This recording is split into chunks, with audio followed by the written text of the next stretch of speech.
Pogi ng clutch basket ko mga lods. So yan. Ito po ay real titanium mga kaibigan.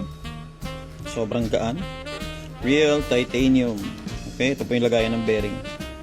So yan mga idol. Isa-isa na natin. Ito yung bago kong piyesa ngayon para sa Wave 125. At gagandahan pa natin yung ating mga piyesa. So nag-R&D tayo ngayon ng mga bagong piyesa. Ayan mga kaibigan na gawang CNC. Okay. Pinag-iisipan at pinag-aaralan kasi yan mga idol. Ito ay nakascrew na sa likod ng mismong housing. Ito po ang tawag dito ay belay. Okay, belay o yung tinatawag na pinapronounce ng iba as billet. Okay?